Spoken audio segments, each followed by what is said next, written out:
the United States Army's 10th Mountain Division while deployed. Now he speaks globally, teaching people how to overcome personal setbacks and challenges so that they can live more fulfilling lives. Today he will share his personal story with you in an effort to help mental health workers better understand the journey both veterans and their families travel before, during, and after deployment. Please join me in welcoming Brian Fleming.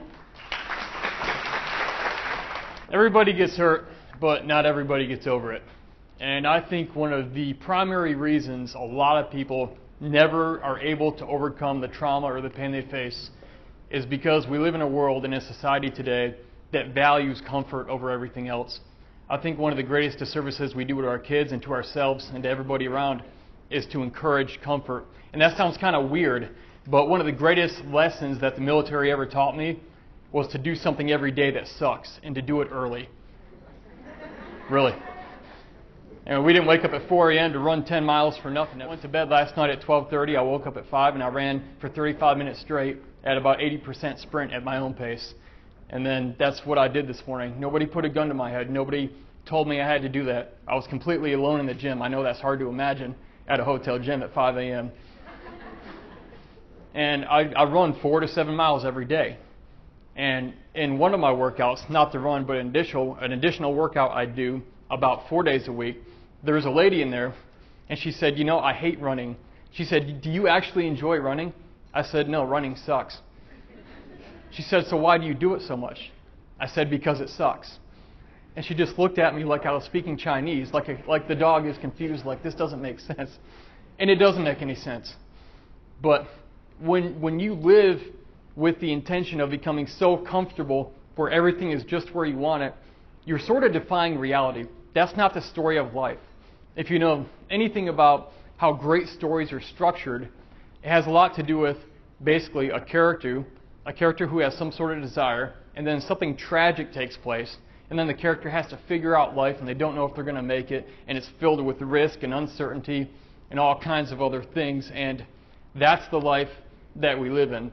I think being in the war in Afghanistan with everything I had to face, including the injuries I'll tell you about, was probably one of the greatest gifts I ever received.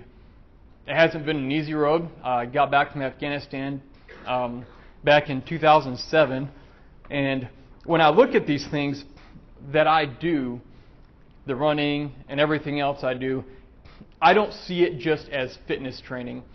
For me, it's survival training, because I never know when I'm going to be on an airplane. I do this almost every week. Every few weeks I'm flying somewhere speaking. I never know when some crazy person is going to act crazy on the airplane, or someone's going to try and bomb a marathon, and you all are a lot more close to that than I am. You never know what's going to happen. Life is completely unpredictable.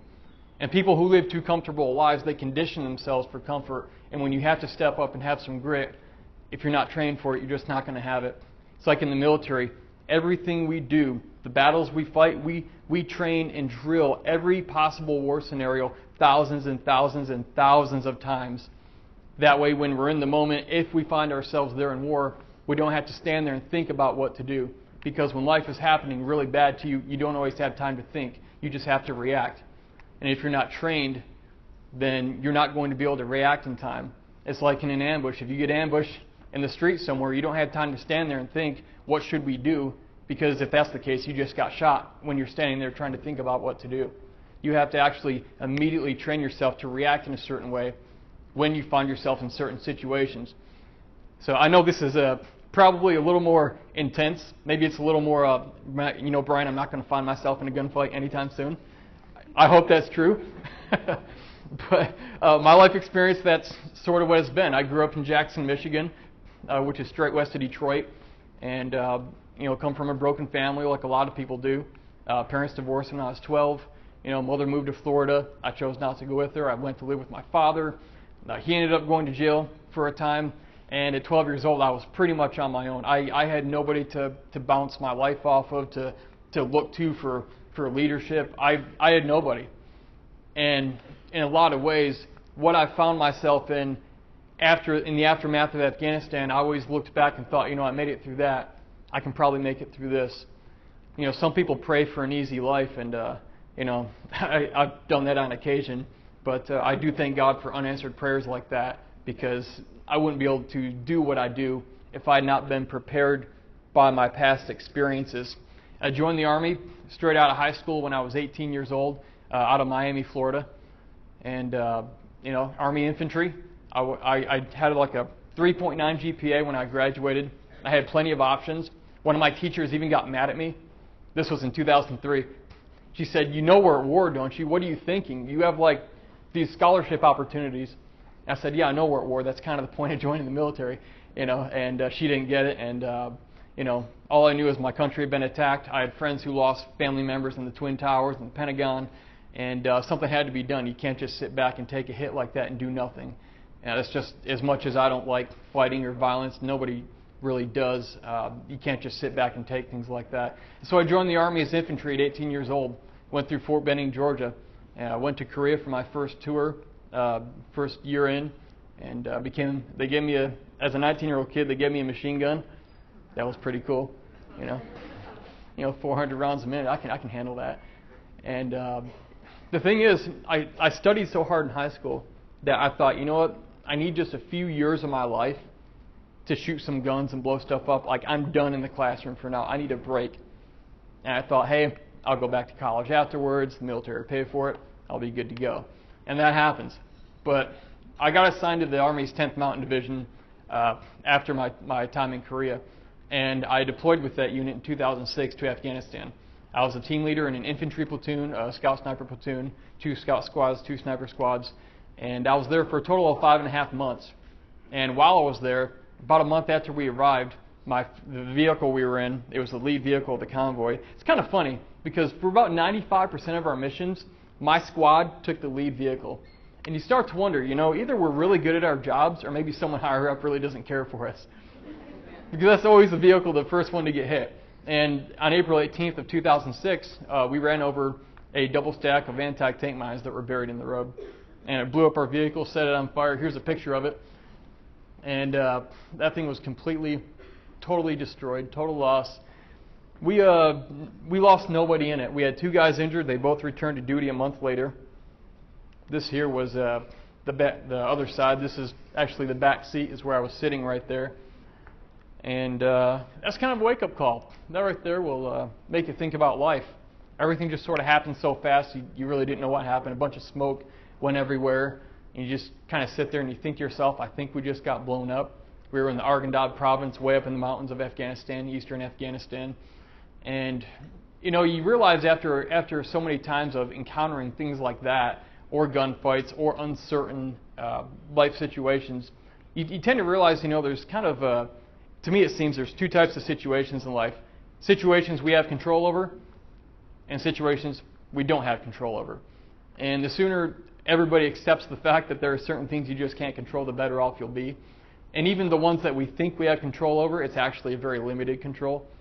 There were times when I thought, it doesn't matter how good this guy is to my left or to my right. If it's my time to go, it's my time to go, and there's nothing I can do to dodge that. There's a sense of freedom that also comes with that, and also a sense of carelessness. Because I don't know if any of you have been through something so bad, you just kind of throw your hands up in the air and you're like, well, heck, can't get any worse than this. I'm going to go do whatever. I mean, I was speaking at a retreat to a bunch of Gold Star families this past weekend down in Texas.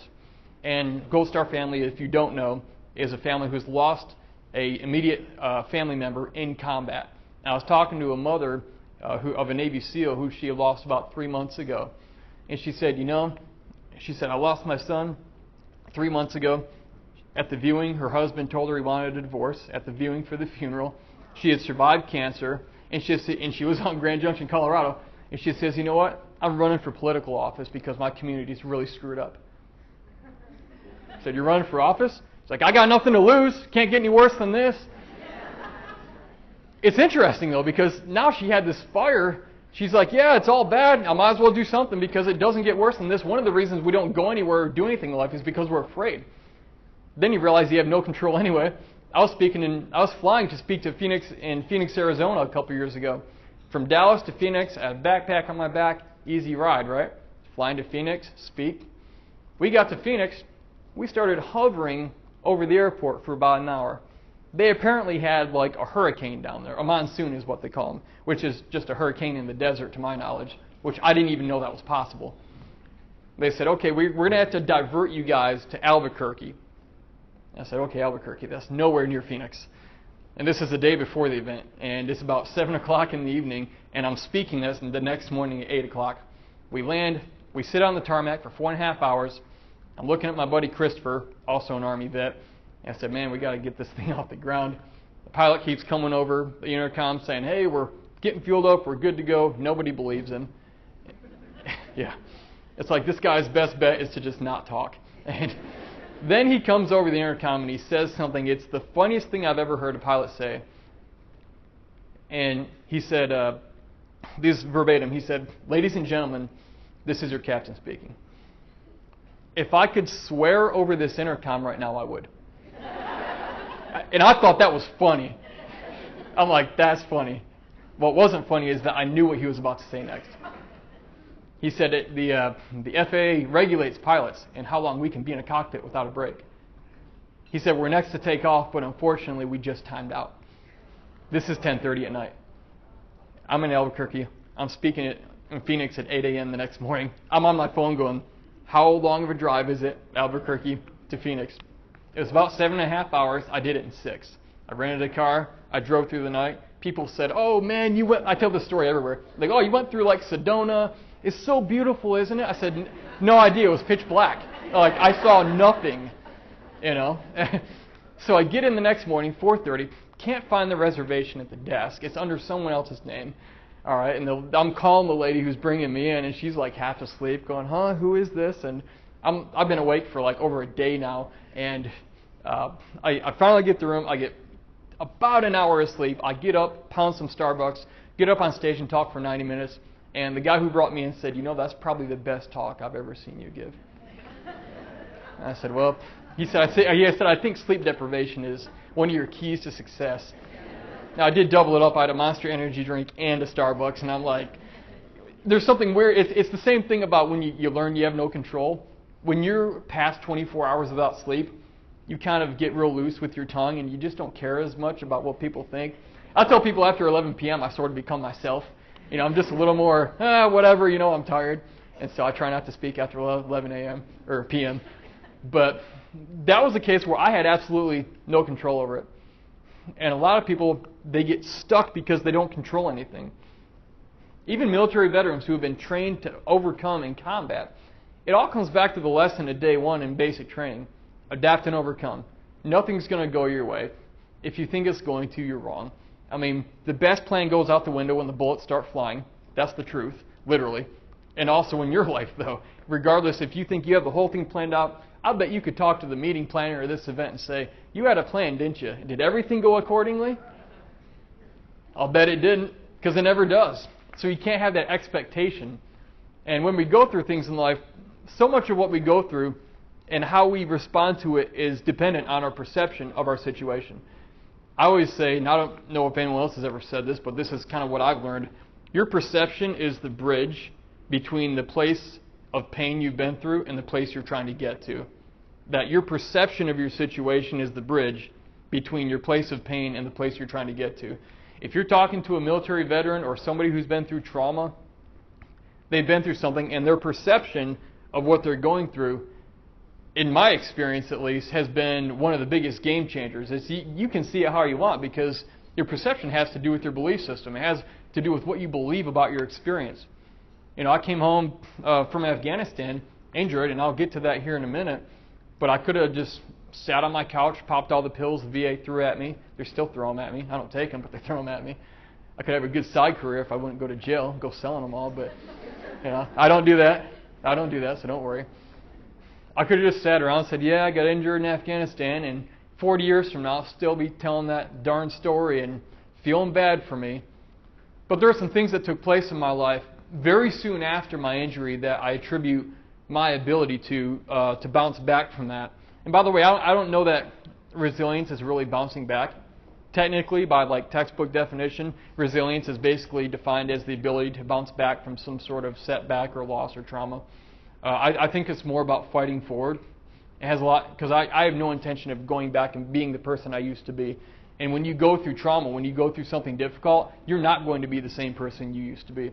And so going backwards really doesn't help you to bounce back. It's about fighting forward. It's about fighting through it. Because a lot of people, when they go through something difficult, they stop and they say, I never want to go through that again, so they avoid everything that has anything to do or possibly identifies with that type of thing or that situation. But that's that discomfort again. It's uncomfortable, so they avoid it when what they should be doing is leaning into it.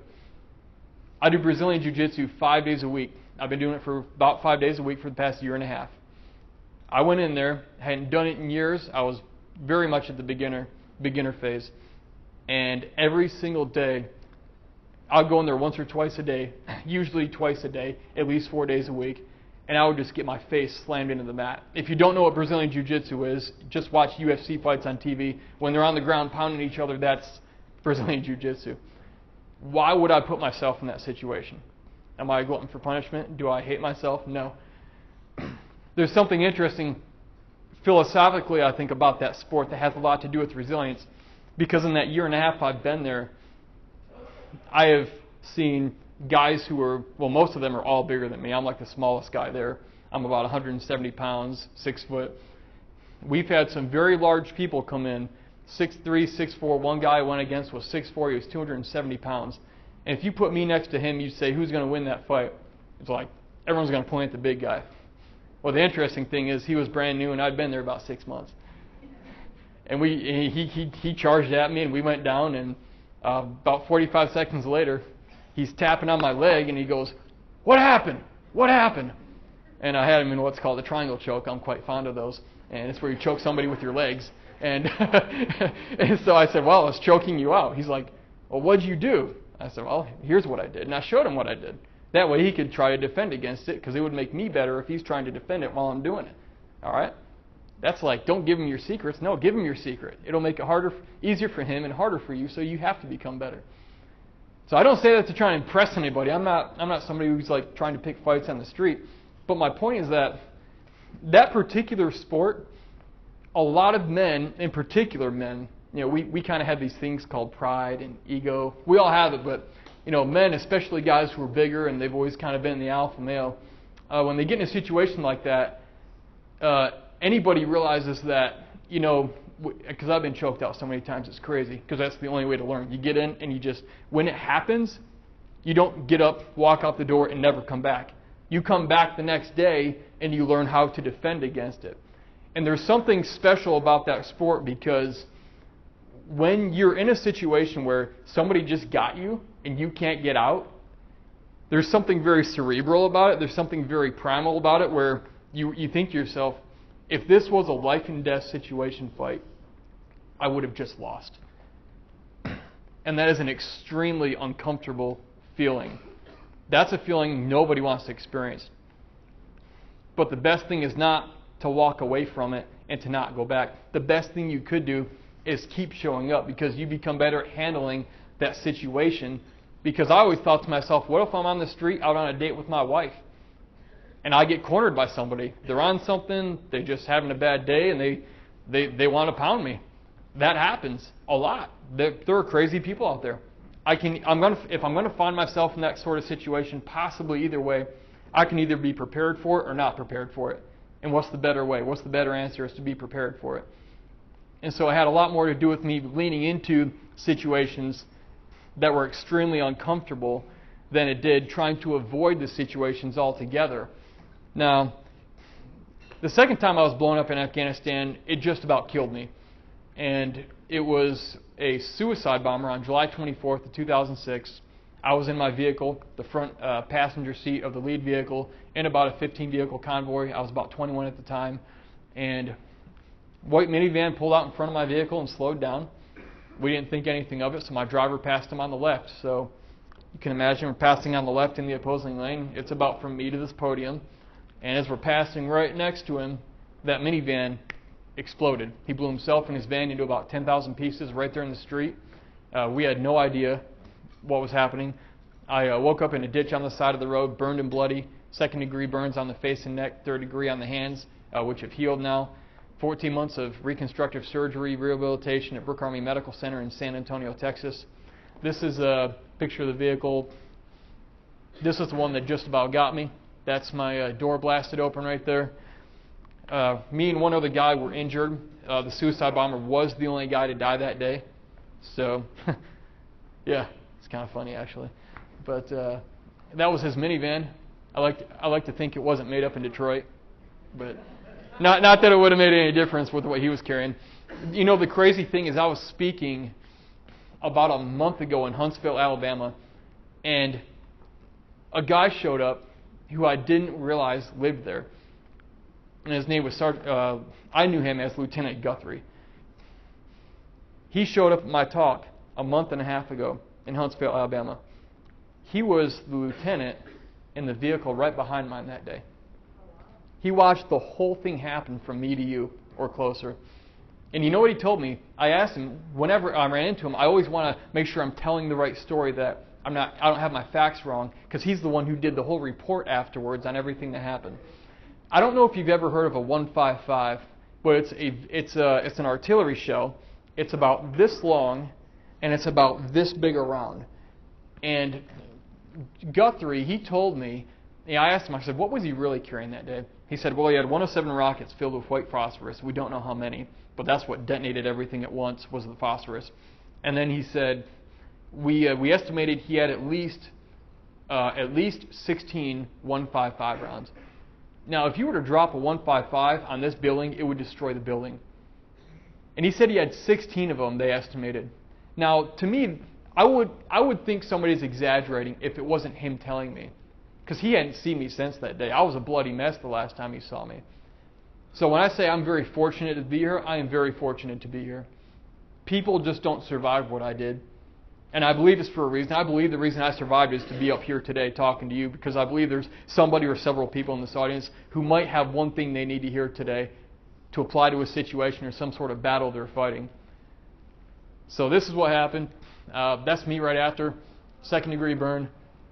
Looks pretty bad. That's actually nothing in compared to some of the guys I was in the hospital with. One buddy I had was 97% 3rd degree. He lived for about 4 years afterwards, and ended up dying after his 105th surgery. And 18-year-old kid when it happened, young Marine in Iraq. And the thing is, he would walk around the hospital. When I got there, he was in a motorized wheelchair, and he was, breathing through a trach. And when I left 14 months later, he had his camouflage uniform on. He was walking around, and he was like cracking burn jokes and had the greatest sense of humor. And everybody looked at that guy and they thought, if that guy can make it, so can I. Because sometimes when we go through things, we think we're like the worst off. We tend to think that. But our perspective changes when we meet someone like Sergeant German. And it's like, okay, I'm 12% total body, 2nd and 3rd degree burns, and that's pretty bad. But when you meet a guy who's 97% 3rd degree, you go, you know what, my life isn't that bad. And so I was there. This is my hand after they did skin grafts. They got me in 3 days later to the medical center at Brooke Army Medical Center. From Kandahar to San Antonio, 3 days. So my hat's off to the military medical community. They did an awesome job. It was the worst, most painful experience of my life, but they put me back together. They took care of me. They did a great job. And the doctor got me in that night. About 9 o'clock, they flew me in on a helicopter. And I saw my wife for the first time, got to say hi to her for about 2 minutes. She kissed my face, by the way. That face. I told her, I said, you showed up. I know you're committed. You're not going anywhere. You don't have to do this. And she did anyway. She had my blood on her lips, and that's the kind of woman I married. She's from Texas, so whenever I speak in Texas, I tell them, when it comes to their women, y'all make them good down there. So if you're from Texas, I got me a good Texas girl. And the doctor, he said, hey, we're going to have to take you in the shower room and clean you up.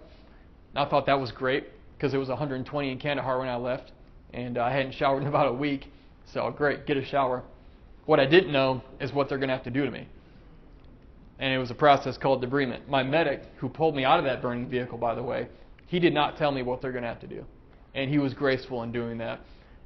They got me in the shower room, and about 3 nurses walked up, and they said, the head nurse looked at me and said, hey, Sergeant Fleming, we're going to do this as quickly as possible, so it'll be as painless as possible. And I had no idea what he's talking about. I'm like, that's a really weird statement to make right now. And at that point, him and 3 other nurses all pulled out razor blades, and they had to start shaving and cutting and tearing that burned skin off my face. And they keep you awake through it. lot of people say, oh, they put you under. No. If they put you under, they usually have to do it multiple times, and they're afraid you'll slip into a coma. But they have to do it fast, because you can go in shock from the pain. And so that took about 30 minutes, which to me was an eternity. And it kept me alive, though, because I would have died of infection, guaranteed, if they hadn't done it.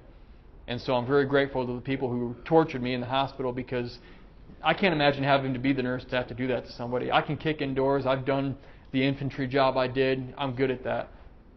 But to have to do that to somebody to keep them alive, that takes a really special person. So if you know somebody who's a nurse or works in that capacity, especially in a burn ward, let them know how much they're appreciated and how grateful people like me are for them, because that's a job I don't think I could do. And so the doctor told me, he said, well, we're going to have to skin graft you, probably your face and definitely your hands. And then he started telling me where they take the skin from. Yeah, some of you know. They start with your butt. That's so like the scarring isn't visible if you're wearing shorts or whatever. And I said, Doc, you can't take this and put it on this. I'm like, you can let me die, I don't care. Like, all those names I was called as a kid, they'll be true, and I just can't live with that. I'm thinking, like, my wife will never kiss me again. Like you can take it from anywhere. Don't take it from there. Well, they did do skin grafts, not on my face, only on my hands. And if you shook my hand today, don't worry, that's not where they ended up taking the skin from. So it's not that weird. They actually took it from the front of my thighs, which is a little bit less weird, but not really. My wife teases me because I have leg hair on my hands, apparently. But if that's the worst thing I walk away with from that explosion, I think I'm in pretty good shape. But that was the bottom of that same hand. That was my wife, Jamie, right there. Stuck with me the whole time. After about day 2, the nurses decided it was useless telling her visiting hours are over with, because they knew she wasn't leaving anyway, and they let her stay. That's my Purple Heart license plate. It says "nice try." They give you an award called the Purple Heart if you get blown up, shot, or stabbed. That's pretty much all the ways it can happen. You have to get wounded by an enemy in combat. And so they gave me a Purple Heart, and they gave you a license plate, and I just thought, well, the suicide bomber was the only guy to die that day, so everybody has coping mechanisms, right? Well, I learned that sarcasm is mine.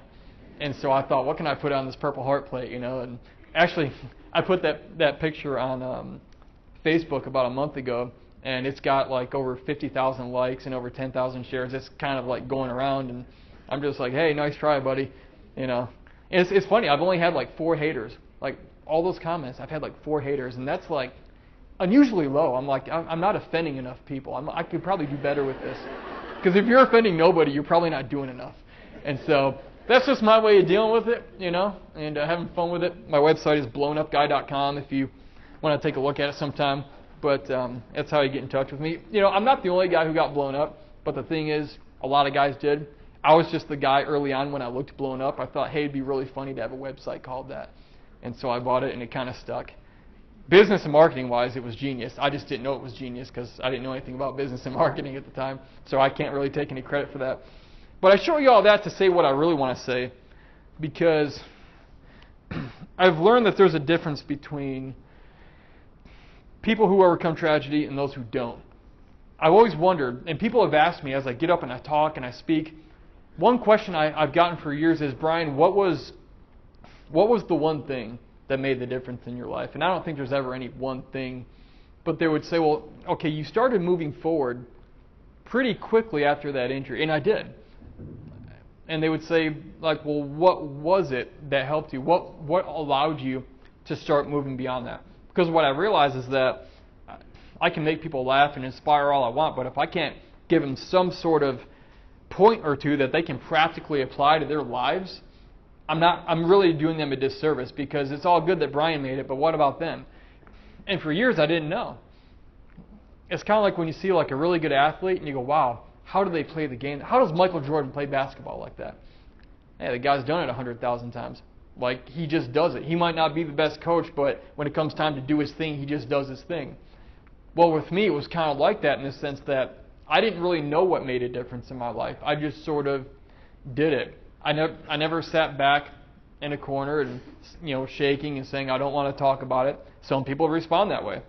There's no shame in however you or anyone you know responds to any sort of pain or trauma. Everybody handles it differently.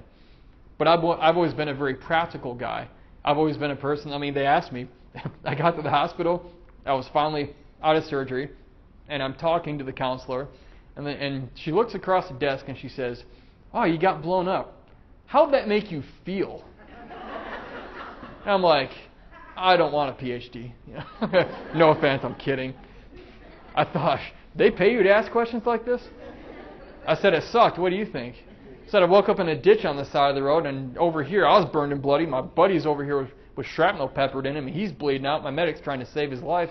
I said, it was a bad day. And my point with that is, I've always been a very practical person. I never had any trouble saying, people go, "Oh, do you not want to talk about it?" Or, "May I ask what happened?" I have no problem saying what happened. Guy blew himself up, and he was the only one who died. That was that. I got injured, but I'm still here, and I'll get better. And even beyond the physical injuries, I've sustained traumatic brain injuries, been diagnosed with post-traumatic stress, headaches every day, you name it. I mean, there are things that I still live with, all right, in the aftermath. That's kind of that thing, like I said, you don't bounce back. You just have to continue fighting forward in your state of new normalness, or whatever you want to call it. That's why I've always called it. It is a new normal. I never tried to go back to the Brian I used to be, because the Brian I am now is a whole lot better and stronger than the Brian I used to be. I was good back then, but I'm a whole lot better now. And I couldn't be who I am today if all that had not happened. And there were three things in particular that I realized. Probably, I've been doing this 10 or 11 years now, this speaking and writing books. And at about year 4 or 5, I started to realize what some of those things were that were present in my life that allowed me to begin moving forward beyond that horrible ordeal I went through. And the first thing was that I realized that people who overcome these things, while they're going through it and even in the aftermath, they have some sort of belief that there's some sort of sense of meaning in it. Now, our meaning is obviously tied to our belief system. End of the day, you and I are going to believe exactly what we want to believe about life, about God, about our circumstance, about somebody else. That's entirely up to you. And believing that good could come from all this wasn't really the popular thing to do at Brooke Army Medical Center, in that horrible place of death and pain. There were guys on my floor that didn't make it out of that hospital alive. They went there and that was their last. And I always just had this feeling, I don't even know how to describe it. I'm a person of faith, so I know it's tied to that, but I had this feeling that even though I'm going through this, I sort of had this feeling, and I don't know how to describe this. I just sort of knew this is bad, but somehow I feel like I'm supposed to be here right now at this point in life. And I was comfortable with that. It was very uncomfortable, but I decided I was going to be comfortable with the discomfort.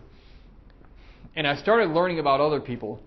The guy in the bed next to me, who goes, 3 days later is going, "Hey man, I just pulled this huge piece of glass and shrapnel out of me. Like, look at this thing, man. Look at the size of that." That's kind of funny. You got the burn guy who's, pulling off the chair when the amputee with no legs is trying to hop from his wheelchair to the chair. He pulls the chair out, and so the amputee guy goes to the floor and he's yelling and cursing at the burn guy, calling him a crispy critter, and they're laughing at each other. It's like, it's a weird place, Trauma can give you a pretty twisted sense of humor. People think there's something wrong with you.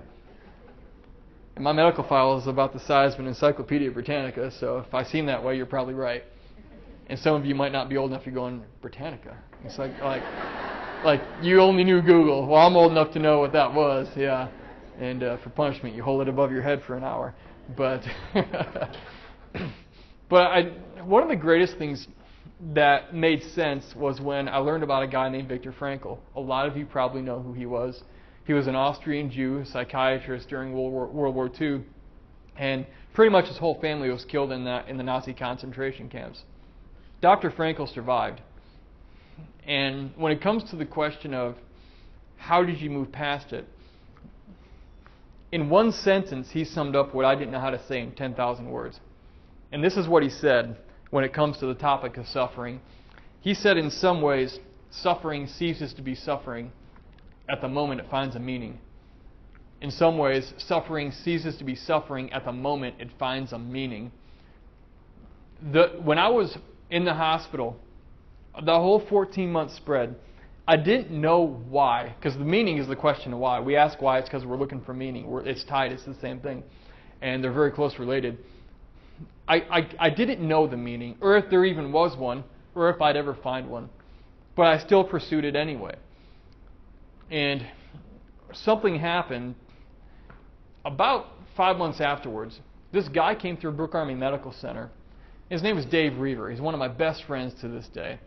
He was a Vietnam vet who was horribly injured. He was on a riverboat, naval special warfare in Vietnam. Went to throw a hand grenade, sniper aiming for his head, shot his hand, pierced the phosphorus grenade, and blew up, burned half his skin off. He jumped in the water, and phosphorus burns in water. And when he's telling this story at Brooke Army Medical Center to me and 30 other guys who were missing limbs, arms burned up, missing eyes, missing limbs, everything, we're just one jacked up bunch of people. And he's there talking about his story and how he overcame. And he says, yeah, he said, my skin was burning off me. He said, I jumped in the water to try to put it out, but it burns in water. And he looks right at me in the front row and he says, Brian, I could see my skin floating around me in the water. And then he said, Brian, I was beside myself. He said, man, I had to pull myself together. And I'm like, he just did that. I'm like, what the heck, dude? I'm like, wow. I'm like, I'm not feeling so bad about myself anymore. You know what I saw, though? I saw a guy, by the way, he was also a patient at Brooke Army Medical Center back in 1969. Same hospital. Different building, but same hospital. I saw a guy who used to be where I was, but he wasn't there anymore. And I thought, if I can learn nothing else from this guy, he can show me how to get out of this. And I was injured in July of 2006. I met him January 25th of 2007, 5 or 6 months later. And about a month after meeting him, I get a call from his secretary. She says, hey, Dave is speaking up in Manhattan, Kansas, right near Fort Riley, Army base. She says he'd like for you to come and be at his event where he's speaking. I said, okay, well, I don't really have money. The military, they don't really pay that much. You work it out, it's like 10 cents a minute or something, or an hour, with everything. But, she said, well, it's free. We'll pay your way. I said, well, okay, I'll go. Because I grew up poor. So if you offer me something free, I'm going to take it. Don't believe me? Offer me something. So I showed up. And 11 years later, he still can't get rid of me. We're still good friends, great friends. But I showed up, and he was talking just like I am here. And it's an auditorium, a big, giant high school gymnasium. And right in the middle of his talk, he comes to the front of the stage, and I'm sitting down in front like you are. And he says, Brian, come on up here. Tell him about yourself. I don't know very many guys that get injured in war and they want to get up in front. Oh, by the way, there were 3,000 people in the audience. Yeah. I don't know very many guys that want to get up and talk about it publicly. I was wrapped up in burn bandages still. My face was still beet red, and from the second-degree burns that were still healing. And I got up, and for about 2 minutes, I said something probably to the effect of, hi, I'm Brian. I guess I'm still here for a reason. Go for it. I don't know. You have to be motivational, right? Fist bump or something, with my burned up hand. That didn't change my life. What completely altered my perception, like I talked about earlier, on my situation, what changed my life happened when I walked off stage. It's what I call the game changer. I call it the 1 degree shift. It wasn't a big thing, but it was huge. So many things in our life, if we would just alter it 1 degree, it's not a major thing we have to shift to get a different outcome. It's just a little thing. It's like an old book I read. The guy said, hey, small hinges swing big doors. It's that concept. And when I got off stage, this young lady comes up to me. She's about 21 or 22, about my age at the time. And she says, hey, Brian, she said, I was raped, I was abused, I was molested. She said, growing up, she said, my boyfriend was abusive in the same way. He just broke up with me, and I tried to kill myself, and I failed. And I'm like, wow. I'm thinking, that sucks. I don't even know what to say to her. I wasn't trying to help anyone that day. I'm standing there thinking, why is she telling me this? People don't normally tell you that kind of thing in a public setting, especially if you're a stranger. And she said this, she tagged this on the end, though, and this was the key. She said, but if you can get through all that, she said, I think I can get through this. And suddenly, that suicide bombing, the war in Afghanistan, the explosions, the gunfights, everything that led me up to that point, the headaches every day, the post-traumatic stress, the burn treatments, suddenly everything became purpose-driven in my life. Because I realized all that led me here, and this young lady is not going to go home and kill herself tonight. And I started thinking, that was a little spark of that was that sense of purpose I had been believing was out there, but I didn't know if I'd ever find it. All you need sometimes is just a little spark, just a little bit to go on. Human beings are extremely resilient. You don't need the whole answer. If you have just a little bit of information to go on, that spark, every wildfire starts with a spark, if you don't know. All it takes is a little spark. Next thing you know, 100,000 acres are burned or 1,000,000 acres are burned. It was like that in my life. I would have walked out of there that night. If I'd have walked out that night and gotten hit by a bus, I would have died a fulfilled man. I wouldn't have died with questions. That's what I chose to believe about my situation. You might say, well, Brian, maybe that's not the ultimate reason. Well, maybe someday I'll find it if that's not. But I can tell you, when I met somebody who didn't give up, because not that I had any answers for her, I didn't. She simply had knowledge of what I went through and survived. Not that I chose to survive. That wasn't up to me to wake up in a ditch on the side of the road. It just happened that way. For a lot of guys, like in my situation, it didn't happen that way. But it gave her hope. And that's what goes back to Viktor Frankl when he said, when it comes to suffering, in some ways suffering ceases to be suffering at the moment it finds a meaning. My suffering was no longer suffering. It became something else. It became fuel. I wanted to meet more people like her, because that experience I had with that young lady did for me what all those pills the military and the VA were throwing at me never did. Those had side effects, very negative ones. They outweighed the benefits, and so that's why I didn't take them. But meeting this young lady, I thought, maybe I survived for her. Maybe there's other people. And again, I didn't. When you get up here and talk about your personal life experience, when you write books about it, you open your chest up and the world gets to shoot at you. But to me, I didn't care about any of that, because anybody who could hate me or disagree with the war that I fought in, I don't care. It was worth talking to that young lady in Manhattan, Kansas, on that day, at that time, when she was still trying to end her life. I think of her, and it's like none of the critics matter, none of the hate matters. The fact that I was able to speak into her life when I wasn't even trying, I realized the power that my story had. We all have power in our stories. And our stories, again, are turbulent. We don't always know what's going on. So the first thing was meaning. I searched for meaning, and I found it. I remember Viktor Frankl talking about it in the Nazi prison camps in his book, Man's Search for Meaning, which is one of the best books I've ever read. He said, there were times when guys would come to him and say, hey, this other guy over here, he's thinking about killing himself tonight. We know you're a doctor. Can you go talk to him? Maybe you can help him out. And basically what he would tell some of these guys was something like this. He described it. He said, he would talk to the guys and say, you could kill yourself tonight. They had a thing they would call running for the fences, because the fences outside were electrified. And if they could just make it to the fence, they could grab the fence and be done. And he would tell the guys, he'd say, this is a horrible place, worse than anybody could ever imagine. Nobody blames you for wanting to kill yourself. He said, but he would tell them this. He would say, but if you kill yourself, your death will have no meaning. He said, if you're going to die anyway, at least let the Nazis kill you. That way, at least your death will show the world how evil this regime truly is, and your death will have meaning. And he talked guys out of suicide, talking to them. And a lot of them still didn't make it out. But it helped them go on. And you see, the thing is, obviously, he was in that situation too. He had no advantage. He was one of them. But he started thinking, I'm in this horrible place. Maybe I'm here to help these other guys through it. I don't know if any of us will make it, but maybe this is the reason I'm here, because it's for them.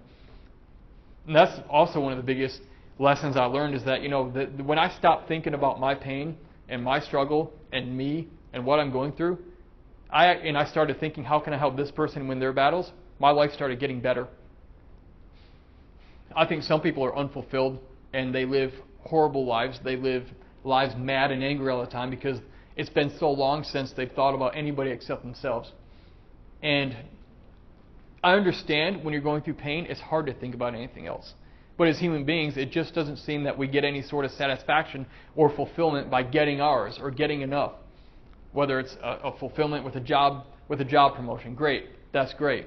But eventually that's going to get old. You get a new car, a new house, great, that's awesome. You get some status, great. That's eventually all going to get old and it's not going to fulfill you anymore. And I realized that me helping other people, much like Viktor Frankl, it wasn't about me. I was using my story more as a weapon against the thing that tried to kill me in service to other people, because the more I was willing to talk about my situation, the more I was willing to dig into the things I didn't want to think about, I knew there were lessons in there that could apply to that young lady and other people like her who were on the edge. My book, Redeployed, out there, I'll talk about it at the end, but I had a combat veteran friend who has tried to kill himself multiple times. He's read that book 4 times, and he says that book is the reason he is not suicidal anymore. And when I wrote that book, I had no idea it was going to do that. I could never take credit for a man's decision not to end his own life. But I think about it, and I think, what if I would have not been injured in Afghanistan? I wouldn't be standing here with you today. I wouldn't have been able to help some of the people I've been able to help and get to know some of the people I've mentored through some horrible situations. And the thing about pain is that there's this worthless excuse that we have, and you've all heard it, mostly from guys probably, but everybody does it. It's, you weren't there, you don't understand, therefore you can't help me, I don't want to talk about it. That right there is called a cop-out. And I call a guy in the military, I call guys out on that all the time. Because that person is their own biggest obstacle to getting better. We were doing a veterans retreat out in Colorado a few years back, and my co-author of the book, Chad Robichaux, he did 9 tours in Afghanistan, Marine Force Recon, and we had a guy in there who said, you know, I'd love to get better, but I have this security clearance, I can't say anything. And Chad looks right across the room, dead in his eye, and he says, dude, nobody gives a crap about your story. Nobody cares about what your security clearance was, what your experience was. The guy was standing in his own way. He was his own biggest obstacle. And after the guy picked his jaw up off the floor, he says, all right, fine, I'll play.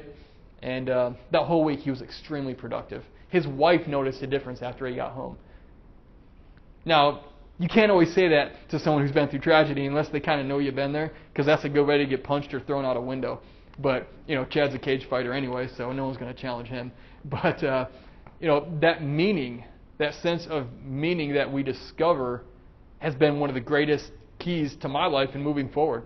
And that was the first one. The second one was meeting Dave. I realized that you look at anybody who's been through anything extremely tragic or painful, they usually have somebody in their life that helped them. Somebody mentored them through somewhere, or even a number of people. And it's like in the military, we have a chain of command. With every person, you have somebody above you, someone beside you, or someone below you, usually multiple people. The one you follow, the one you're doing life with, and the ones you're tasked with leading. Your job is to teach them how to come up. And it's great because people can lead you to places you've never been because they've been there. They can help you. You have a journey to walk with other people who are on the same journey you are. And then you have the ability to contribute to other people into their lives because maybe they're not quite as far along as you are. And again, that ties back into that sense of meaning. But that mentorship was the second piece. Meeting Dave. That's why I'm so big on mentorship now. That's why I've mentored other people, whether it's been in their life tragedy or whether it's been in public speaking. I've mentored several people in public speaking. They've written books. They speak all over the country. That's cool. Mike Marino's a guy from Colorado. He was a sophomore in college, and his professor actually docked his grade because he did all the work, but he wasn't there enough. He passed the class with flying colors, but Mike was out speaking. In fact, the one time it did happen, the big time, he was speaking at Penn State. And he had a young lady there tell him that she was going to hang herself that night at the student conference. But because he was there and what he said, because he had a suicidal thought when he was younger, she wasn't going to do it. Do you think Mike cared about not getting that A? It's like, does this professor have any idea what this kid's doing? He was paying his own way through college, making more money than his professors. And he not only that, but the biggest thing, he was making a difference in the world. That helped him redeem his story from what he struggled with because he lost friends to suicide. I was able to be that Dave Reber, quote unquote, in his life. And then the last piece, there was meaning, there was mentoring, then there's the mission. And the mission is what you're living for. The mission is the action piece. In my life, the mission is this right here. It's me talking. I say, this is what I live for, this is what I stand for. But if I'm not up here doing something, if I'm not speaking or writing the books or doing something that proves my sense of meaning, it's very easy not to believe me. And that's with anybody. We've all seen politicians that say, hey, this is what I stand for. And then they get elected and they go do this other thing. And you go, hey, wait a minute, I thought you said... And we're all like, oh, that's why, we don't trust them. Don't be that person. Don't be that guy. Don't be that lady.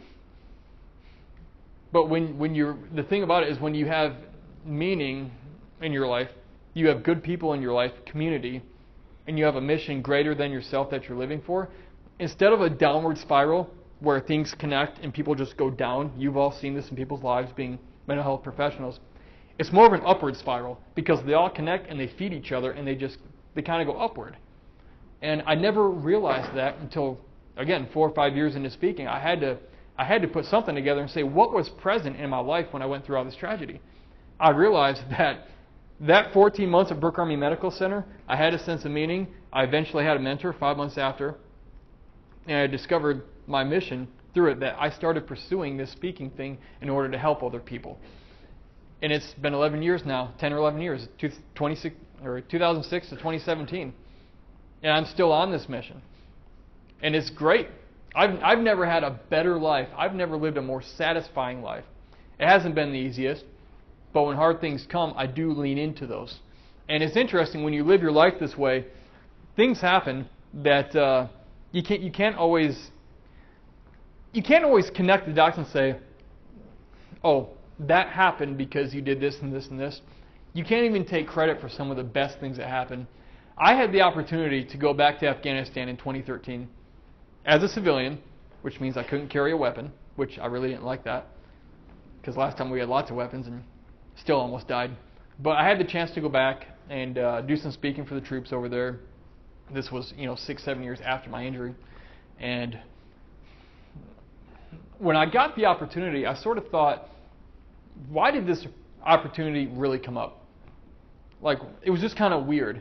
And I thought, because I was there for a week in Afghanistan, 10 days total, 6-7 days in Afghanistan, I thought to myself, there must be a reason. I'm not trying to get hokey or uber spiritual, but I really had this thought, this feeling, there's something bigger going on right now. I don't know what it is, but I think I'm going to find it when I'm there. So we got to Afghanistan. I'm there a whole week. Really didn't find it. And then we're flying out of Afghanistan, on a plane, going back to Kuwait City to connect there and fly back to the U.S. And I'm really puzzled at this point, because it just something, I don't always know when I'm in the right place, but I know what it feels like to be in the wrong place. I don't know if any of you connect with that, but it was that kind of feeling. And we had like an hour before we left back for the airport to fly home. Kuwait City, okay. I'm walking from the store near where we're based, our vehicles, about 100 yards back to the vehicles. And from my 7 o'clock back to my left, about probably 30 or 50 feet away, somebody yells, "Hey, Sergeant Fleming!" Who recognizes me? Been to Kuwait City lately? Yeah, me neither. Now, there are a lot of military around, and we're all dressed in the Army camouflage uniform, the hats, the sunglasses. It's midday. What happens with that? We all look the same, right? You ever get your kid, graduate some basic training, or somebody you know, and you're trying to find him in that graduation picture, everyone looks the same? The guy comes running up. It was my friend Sergeant Stagg who pulled me out of that second vehicle that day we got injured by the suicide bomber. I hadn't seen him since that day. The guy saved my life. Last time he saw me, I was a bloody mess. And I'm like, wow, what's up, man? Like, fancy seeing you here. And the thing about it is, and this is all public, the Army Times did a thing on it, so I'm not revealing anything of his situation that I shouldn't, but he said, we got to talk for about an hour, and he said, after that day I started having some real trouble. I was doing stupid stuff. I was acting foolish, and I started making dumb decisions. I'm still married, everything's pretty good, but I wasn't really myself. And I said, well, we started talking. And come to find out, my gunner was injured, and shrapnel had got him because he's up on top of the vehicle, and he had lost his right eye, 19-year-old kid. And we had agreed at the beginning of that mission that he would drive because he knew the route. And he felt really responsible being the ranking guy. He said that should have been me in the turret. I should have been the one who lost my eye, not him. I said, well, that's not true. I said, because I held him to his word. And I said, well, no, that's actually wrong. We all agreed he'd be up there because the last thing we need to do is get lost and get ambushed and then everything goes bad. I said, you knew the way. Any commander would have made the decision you made for you to drive.